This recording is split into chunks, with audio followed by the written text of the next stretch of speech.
Welcome to my channel. Subscribe, listen and enjoy my stories every day. The sun hung low in the sky, casting long shadows over the cobblestone streets of the village. I had decided to escape the suffocating city life for a few days, to visit relatives I hadn't seen in years. The air was different here, crisp, fresh, full of earthy scents from the fields. It felt like a cleansing retreat. My wife, Mealy, however, had insisted on staying behind. "It's just a bachelorette party," she had said, a casual flick of her wrist dismissing my concerns. "You know how it is with the girls." I wanted to believe her, but a nagging doubt settled in my chest. As I settled into the rhythm of village life, the phone rang. It was Alex, my old friend from the city. "Hey, man. You're missing out on the best time," he said, his voice crackling over the line. "We're heading to the bathhouse tonight. You in?" "I don't think so," I replied, glancing at the quiet village. "I'm not really in the mood for that kind of fun." "Come on. It'll be just like old times.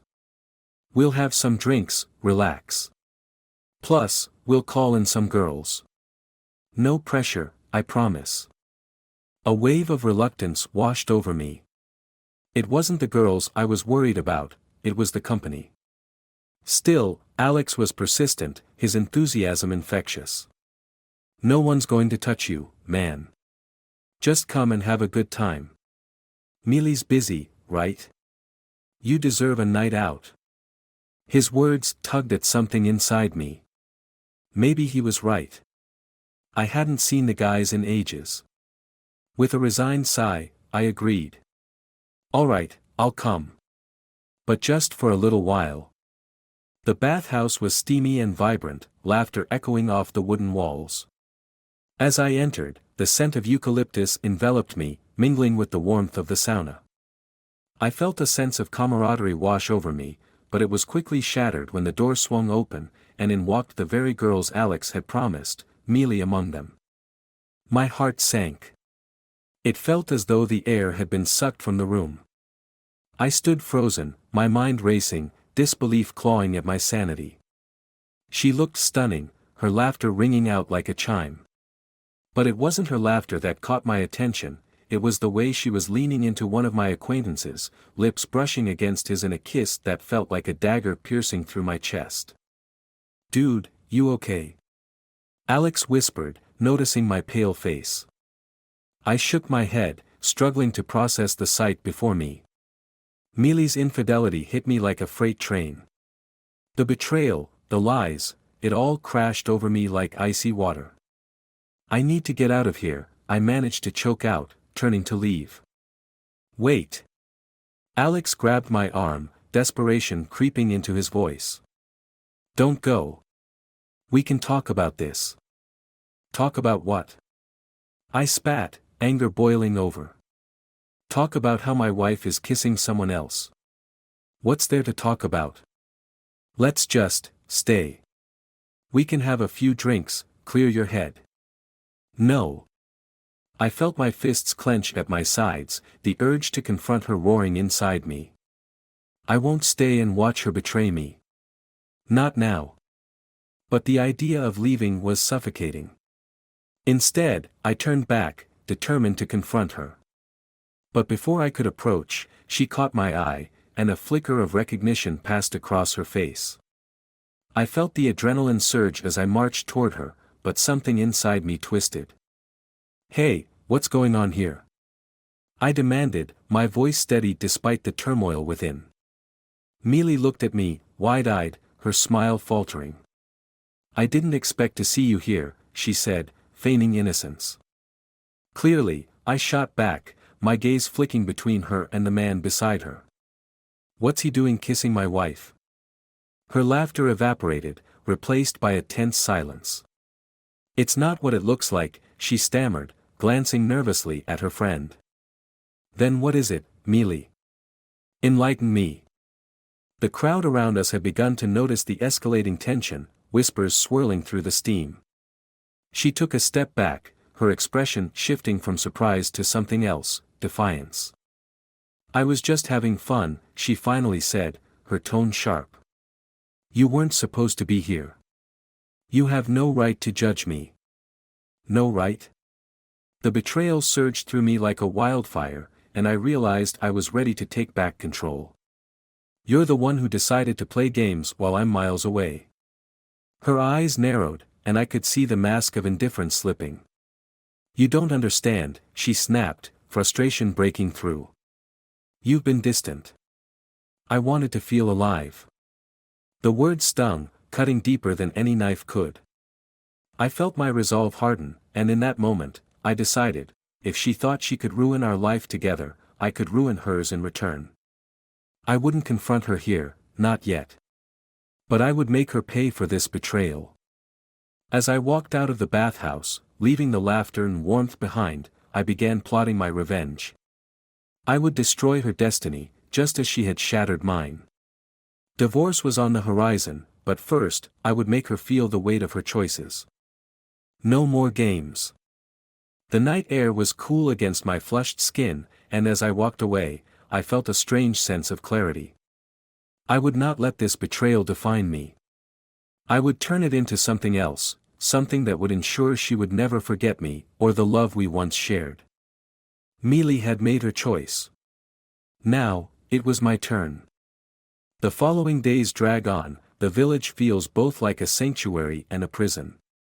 Each morning, I wake to the sound of birds chirping, the sun filtering through the curtains of my old room. I'm surrounded by family, laughter, and the scent of homemade breakfast, but all I can think about is the betrayal that lingers in the back of my mind like a ghost. I know I should focus on the present, but thoughts of Mealy and that man haunt me. Are you okay, Sam? My aunt asks one morning as I sit at the table, staring blankly at my plate of eggs.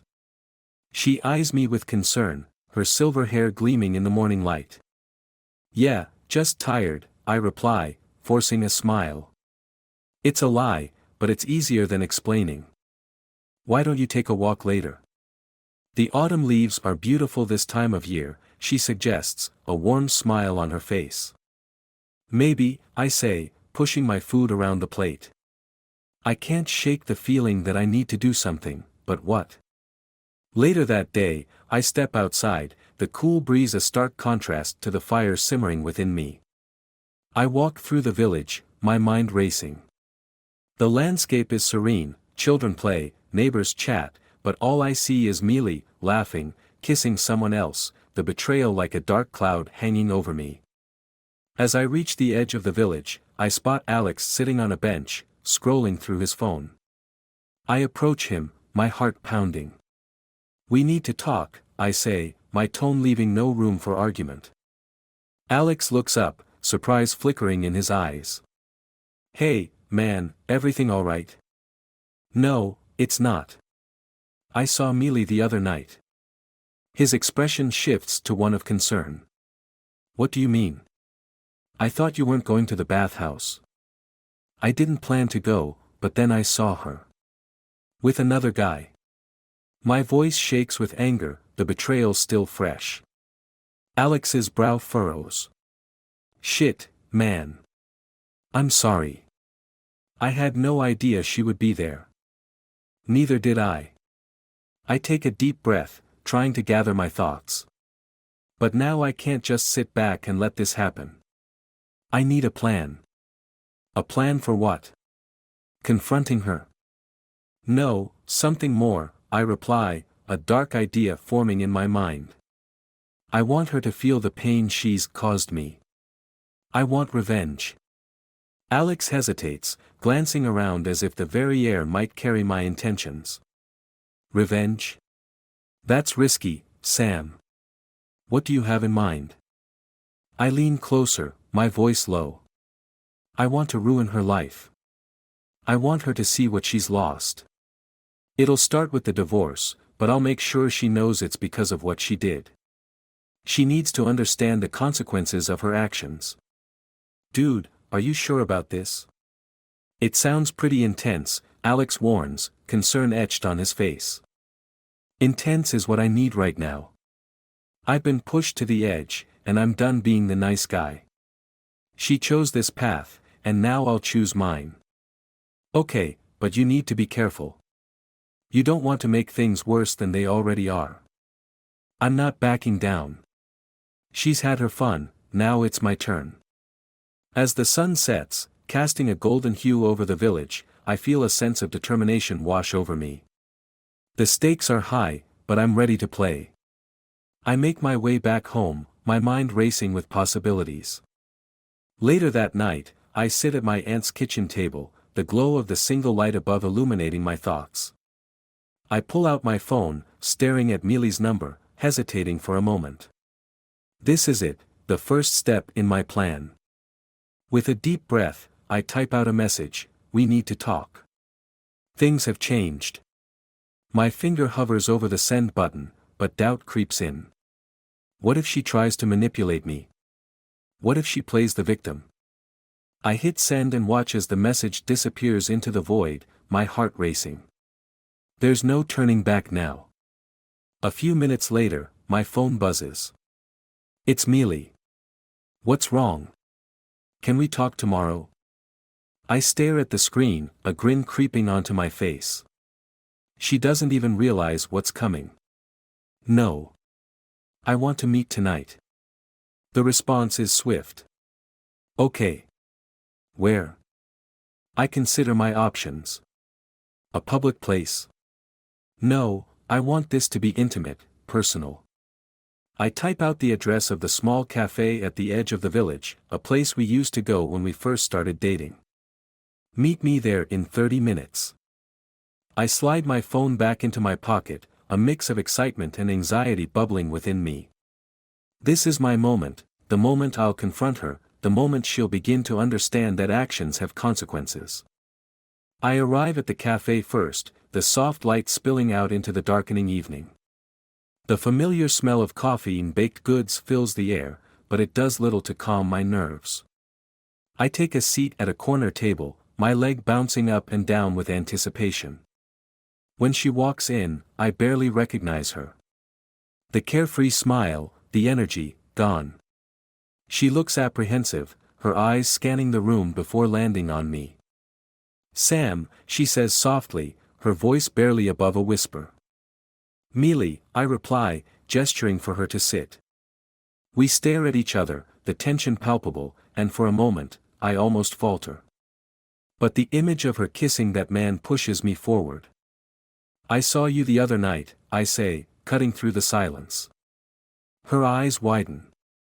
I thought you weren't there." "I wasn't supposed to be, but things changed. Just like us." "Sam, please, it was a mistake. You have to believe me." "A mistake?" I scoff, my anger bubbling to the surface. "That wasn't a mistake, Mealy. You chose to kiss him. You chose to betray me." Tears well up in her eyes, but I refuse to feel sorry for her. "You don't understand what I've been going through," she pleads. "Then explain it to me." But I'm not interested in excuses. I want the truth.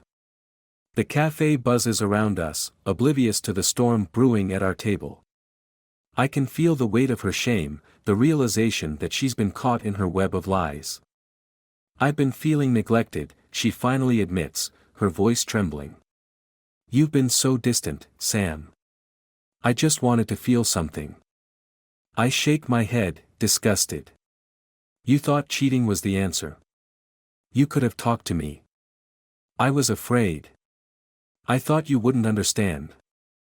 I lean closer, my voice low and steady. "Understand this, you've chosen your path, and now I'm going to choose mine. This isn't over. Not by a long shot." She opens her mouth to respond, but I hold up my hand. "You made your choice, Mealy. Now you'll see the consequences. I'm filing for divorce." Her face crumbles, and for a moment, I feel a flicker of empathy.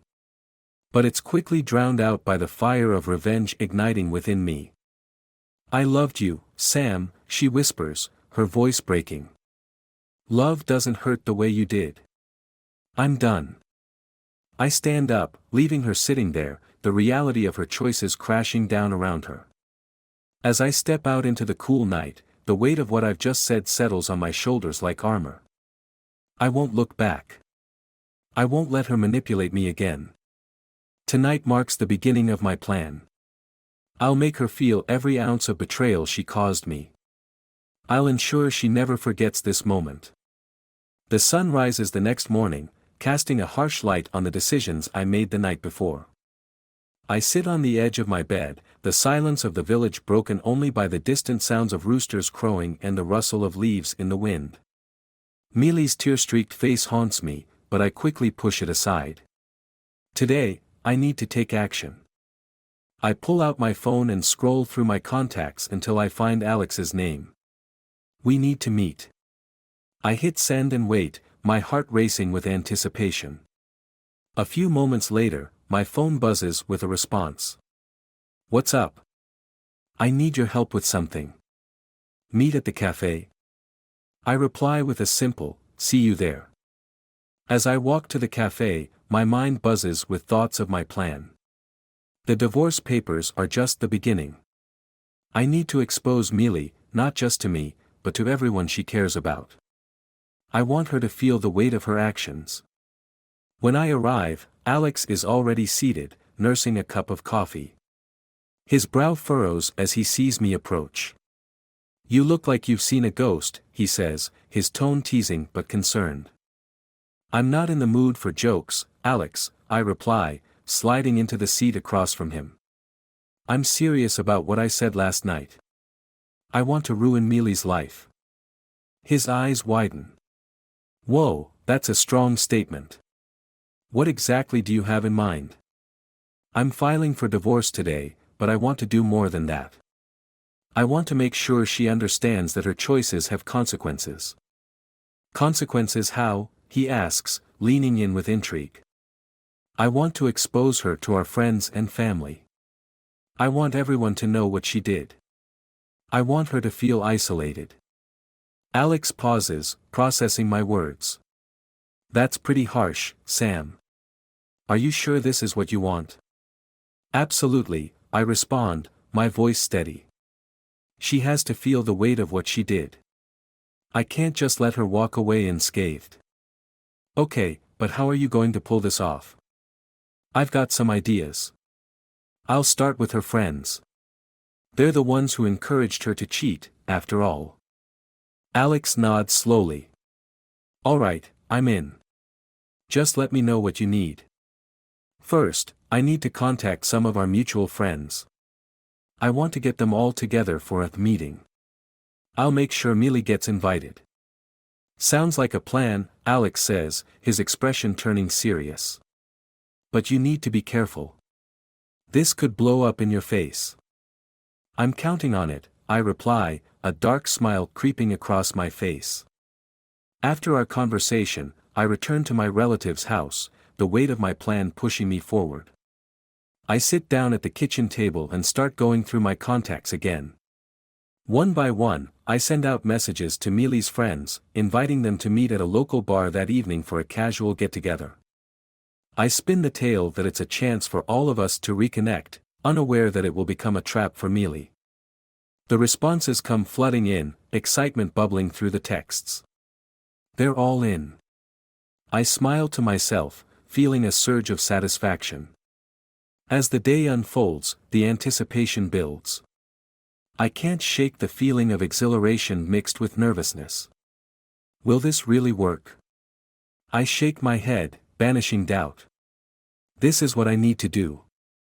That evening, I arrive at the bar early, the neon lights flickering against the darkening sky. I find a table in the corner, making sure I have a clear view of the entrance. Each passing moment heightens my adrenaline, and I can feel my heart pounding in my chest.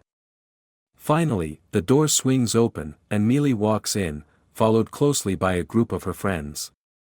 Laughter fills the air as they chat animatedly, unaware of the storm brewing just beneath the surface. I feel a mix of anger and satisfaction as I see her, dressed casually yet stylishly, her hair cascading over her shoulders like nothing ever happened. Mealy. I call out, my voice cutting through the noise. She turns, surprise flickering across her face. Sam! What are you doing here? I invited everyone to catch up, I reply, keeping my tone light. Glad you could make it. She glances at her friends, confusion painting her features. I didn't know you were back in town. Just arrived, I say, my voice smooth. Why don't you join us? Mealy hesitates but nods, the curiosity evident in her eyes. As she makes her way to the table, I can feel the tension building. This is it, the moment I've been waiting for. Hey, everyone. Thanks for coming. I raise my glass as Mealy sits down. The room quiets slightly, and I notice the glances exchanged among her friends, their interest piqued. I take a deep breath, steeling myself for what comes next. I think it's important that we're all honest with each other tonight. I've had some things on my mind, especially regarding Mealy. Her expression shifts, the smile fading as she senses the impending confrontation. What do you mean? Let's just say that our marriage has been rocky lately. And I found out why. Gasps ripple through the group, and I can feel Mealy's tension rising. What are you talking about? She demands, her voice edged with panic. I'm talking about your little escapade at the bathhouse. I saw you kissing that guy. I saw everything. Shock and disbelief wash over her friends' faces. What? One of her friends exclaims, her eyes wide. Mealy, is that true? Mealy looks around the table, her composure cracking. It was a mistake. It didn't mean anything. Didn't mean anything. I scoff, my voice rising. You didn't think it was a mistake when you were doing it. You made your choice, and now you need to own up to it. Her friends murmur among themselves, their expressions a mix of concern and shock. Mealy, I can't believe you would do something like this, one of her friends says softly, disappointment lacing her words. I didn't mean for any of this to happen, Mealy pleads, her eyes glistening with unshed tears. I was just trying to feel something. Trying to feel something. I echo, my voice dripping with sarcasm. Is that what you call betrayal? You destroyed our marriage for a moment of fun. The tension in the room escalates, and I can see Mealy's world starting to crumble around her. The whispers grow louder, the accusations start to fly. I thought you were better than this, another friend chimes in. We all did. The hurt in her friends' voices cuts deep, and I relish the chaos unfolding before me. This is my revenge, and it's only just beginning. Mealy's face flushes with anger and shame as she tries to regain control of the conversation. You're making a mistake, Sam. You don't know the whole story. Oh, but I do, I counter, my voice steady. You've made your bed, Mealy. Now you'll lie in it. Everyone, I'm sorry, she calls out, desperation flooding her tone. I never wanted any of this. But the damage is done. Her friends look away, some shaking their heads in disbelief. I see the betrayal settle in, the realization that Mealy is not the person they thought she was. Goodbye, Mealy, I say finally, standing up from the table. I take one last look at her, the woman I once loved, now just a shadow of her former self. I hope you enjoy the consequences of your actions. As I leave the bar, the weight of my revenge lingers in the air. I can hear Mealy's cries behind me, her friends trying to console her, but I refuse to look back. I've set my plan in motion, and there's no turning back now. Outside, the night air feels electric, alive with the thrill of what I've just done. I can feel the adrenaline coursing through my veins, the satisfaction of knowing that Mealy's world is unraveling. This is just the beginning. The real retribution is yet to come. Days pass, but the air remains thick with tension and betrayal. My phone buzzes incessantly with messages from Mealy's friends, each one asking me to reconsider, to talk things out, to let her explain. I ignore them all. The betrayal has poisoned everything, and I refuse to let her spin a web of excuses around her actions. One afternoon, while sitting in a cafe in the village, I overhear a group of locals whispering about the fallout from my confrontation with Mealy. They speak in hushed tones, eyes darting towards me. I catch snippets of their conversation, words like heartbroken, shame, and divorce float through the air, punctuated by nervous laughter. Suddenly, the door swings open, and Mealy strides in, her face a mask of determination. She spots me immediately, her expression shifting from surprise to anger. Without a word, she marches over and slams her hands on the table, startling me and drawing the attention of everyone nearby. "Sam, we need to talk." I glance around, noting the curious looks of the other patrons. "Talk about what?" "Your infidelity. Your lies." "Stop it. Just listen for a second." I can see the fury boiling within her, but my own rage eclipses it. "You lost that right when you decided to betray me. This isn't just about you, Sam. You don't understand the pressure I was under," she hisses, her eyes narrowing. "Pressure?" I scoff. "You mean the pressure to cheat? To ruin our lives?"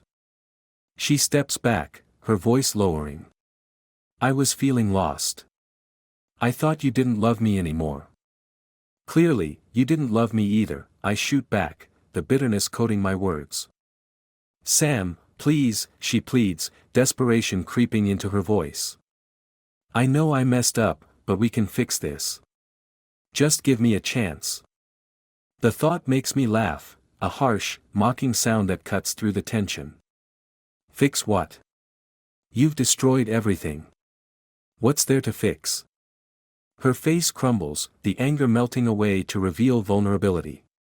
"I didn't mean to hurt you. I was just trying to find a way to feel something again. I thought I could reclaim the happiness we once had. But you chose betrayal instead," I reply, my voice cold. "And now you'll pay the price." With that, I stand up, leaving her standing there, a mix of anger and regret etched on her features. I walk out of the cafe, determined to put the final pieces of my plan into motion. The following night, I host a gathering at my aunt's house under the guise of a going-away party before I head back to the city. I've invited all of Mealy's friends, ensuring that they'll be in attendance. I want them to see the consequences of her actions, how her betrayal has caused her to lose not just me but the support of her friends as well. As the guests arrive, laughter and chatter fill the room.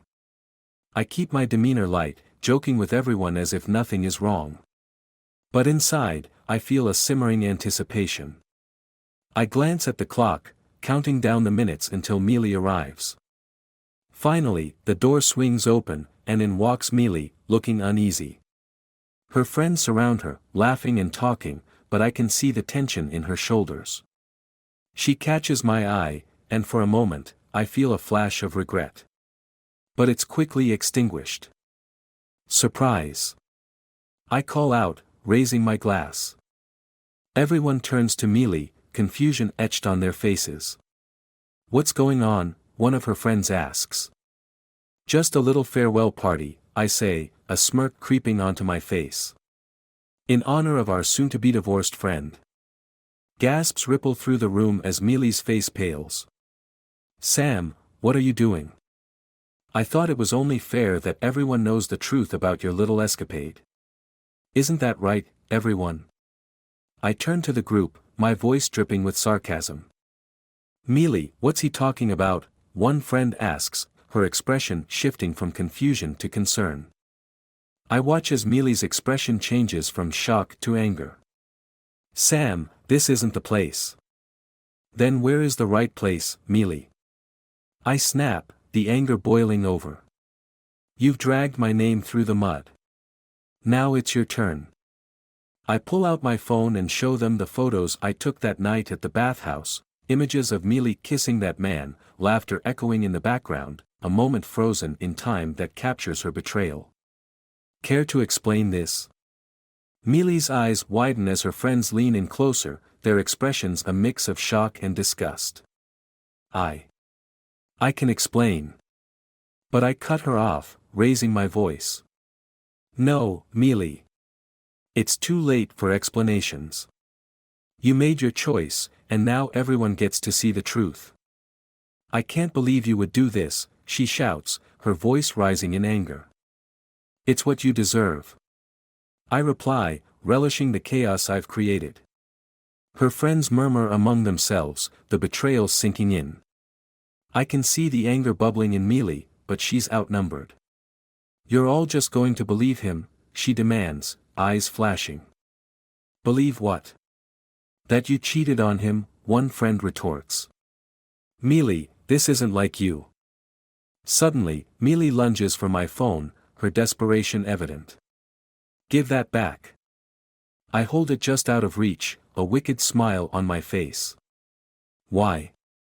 So you can delete evidence. Not a chance. As the tension escalates, the atmosphere shifts, and I can see the heartbreak etched on her friends' faces. You've lost everyone, Mealy, I say, my voice cold. You brought this upon yourself. In a fit of rage, Mealy pushes past me, heading for the door. I can't believe you would stoop so low. Low. I call after her, my voice ringing in the air. You don't know the meaning of the word. You wanted to feel something. Here's your wake-up call. Mealy storms out, tears streaming down her face, and for a moment, I feel a pang of regret. But it quickly disappears as I turn to the stunned crowd. Let's toast. I say, raising my glass high. To betrayal and the consequences that come with it. Silence falls as everyone reluctantly raises their glasses. I can see the doubt flickering in their eyes, but I've won this round. As the party continues, laughter fills the air, but I can't shake the feeling of something darker looming just beneath the surface. My plan has worked, but at what cost? The next morning, I wake to a flurry of messages. My phone buzzes with notifications from Mealy's friends, all expressing their shock and disbelief. Sam, you went too far, one message reads. Mealy is devastated. I smirk, feeling a twisted satisfaction. Good. She deserves it. But as the day wears on, the satisfaction begins to wane. The reality of what I've done settles in, and I start receiving calls from my family, expressing concern for both me and Mealy. Why did you have to hurt her like that? My aunt asks, her voice trembling. You've changed, Sam. I bite back a retort, frustration boiling within me. You don't understand. Maybe not, but this isn't the way to handle things. Then how do you suggest I handle a cheating wife? I counter, anger surging through me. Talk to her. Work it out. The words hang heavy in the air, and I feel the cracks forming in my resolve. But I push them aside, unwilling to admit that I may have gone too far. Later that day, I receive a final message from Mealy, one that sends chills down my spine. You've won this round, Sam. But don't think it's over. I'll make sure you regret this. I scoff at the threat, but deep down, a seed of fear takes root. What if she really does retaliate? What if the consequences of my actions come back to haunt me? In that moment, I realize the tragic truth: betrayal begets betrayal. My desire for revenge has only deepened the chasm between us, and the darkness that now surrounds me feels suffocating. As night falls, I sit in silence, reflecting on what I've lost. The anger that fueled me begins to fade, leaving behind a hollow emptiness. I've ruined Mealy's life, and in the process, I've ruined my own. The doorbell rings, jolting me from my thoughts. I open the door, expecting to see one of Mealy's friends, but instead, I'm met with a stranger, an unfamiliar face, stern and unforgiving. Are you Sam? The stranger asks, his voice low. Who wants to know? I reply defensively. I'm here about Mealy, he says, his expression hardening. You need to understand the repercussions of your actions. What are you talking about? But before I can react, he steps forward, and I realize too late that this is not just a conversation. It's a reckoning, and the weight of my betrayal is crashing down around me. In that moment, I know I've crossed a line, and the consequences of my revenge are about to unfold in a way I never expected. The door slams shut behind me, sealing off any chance of escape. The walls of my own making close in, and I'm left with the horrifying realization that betrayal does not end. It spirals, consuming everything in its path. As the stranger's voice rises, I can only brace myself for the storm I've unleashed, a cruel reminder that in this game of revenge, no one truly wins. The tragedy of our choices unfolds before me, and the ending is one I never wanted to see. In the end, we're both left with nothing but the ashes of what was once love, two hearts shattered by betrayal, lost forever in the dark.